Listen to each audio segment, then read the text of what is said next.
Hello friends, how are you? Today we are going to learn about arrays and pointers. We know about arrays and we also know about pointers. Today we will learn about them both. In the last video, you have seen the examples of array with pointers.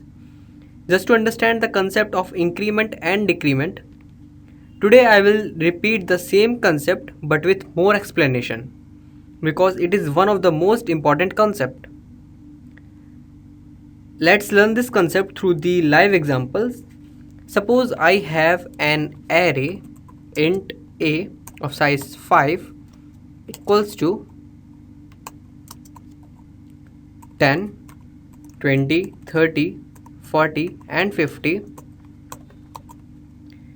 Now let's see what it actually means.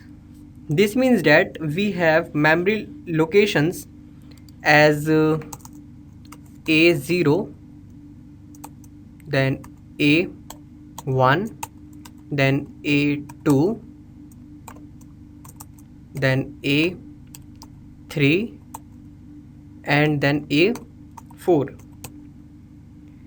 and they have the values 10, 20, 30, 40 and 50.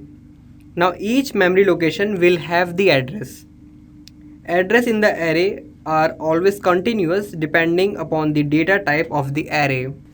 So if you have a character type array and suppose the address of first element is 2020, then the address of second element will be 2021, then the address of third element will be 2023, because we know the character type data type always take 1 byte of memory.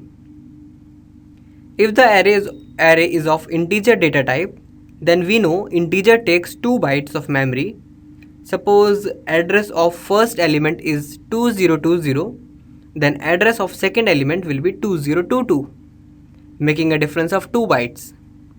Now the same thing will happen with float type arrays.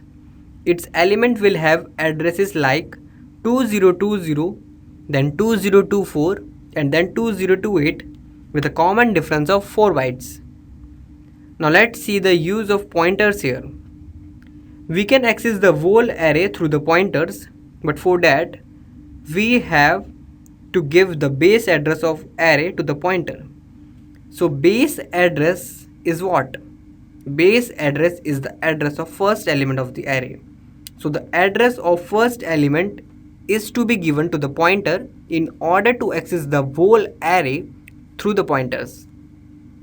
Now if you want to access the second element of array through pointer, you simply have to write pointer plus plus, which will give you the address of second element of the array. Normally increment means increasing the value by 1 and decrement means decreasing the value by 1.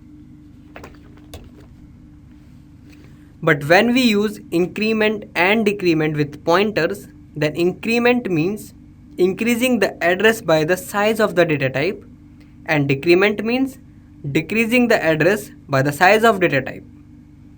So base address of the array can be given to the pointer in two ways. So what are the ways? Let's see. If I have int star p and I want to give the base address of array a to the pointer p, then the two ways are p is equals to the address of a0.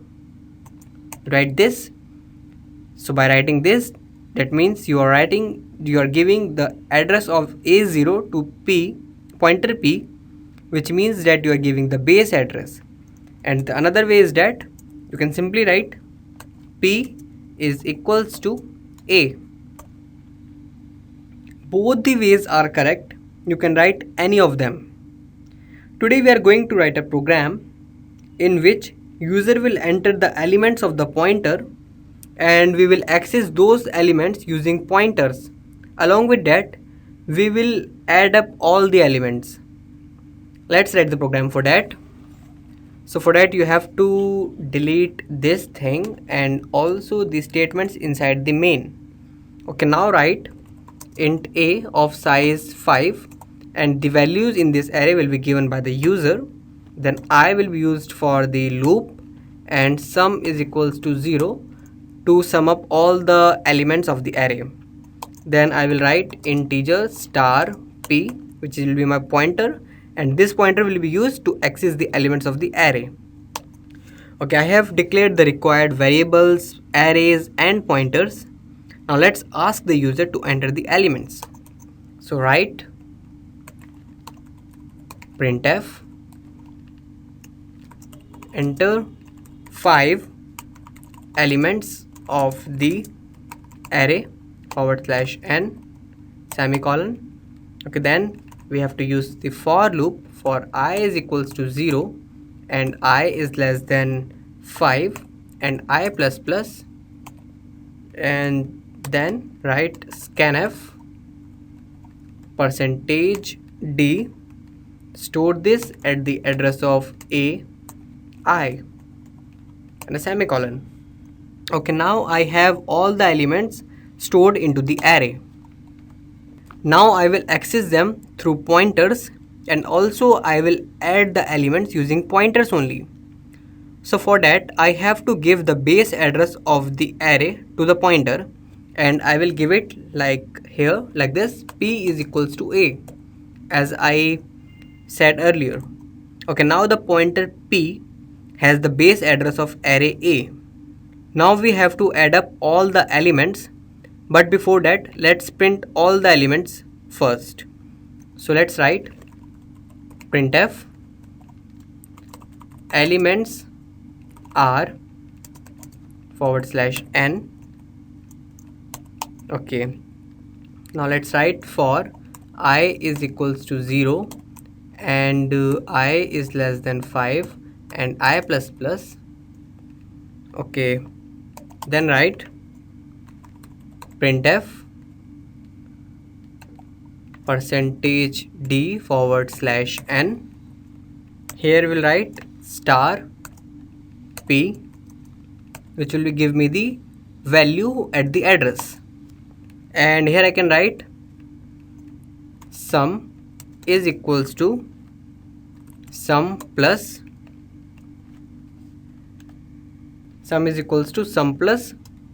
star p. Okay, then here you also have to increase the value of p by 1, p plus plus. So in this loop, first I have printed the value, then I have added the value into the sum variable, and then I have increased the address by using p plus plus. So if the address given to p is 2020, then the value at the address 2020, which is a0, will be printed, and sum will get the value of a0. Then the value at p, which is 2020, will be increased by the size of integer type. So the value at p will now 2022, and then the same thing will happen again and again up to 5 times. Okay, now after the loop you have to write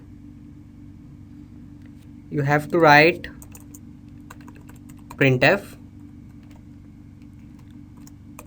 total is %d/n comma, then write sum here semicolon and get ch. Okay, now let's see the output. Save this and run the program. Okay, here we have to enter 5 numbers, so let's write 10, 20, 30, 40 and 50. So you can see the elements are printed here with the total. So we have done this through pointers. Here you have learnt how do we access array through pointers. It has a major application, but we will see that applications while learning pointers with functions. So that's all for today. Thank you.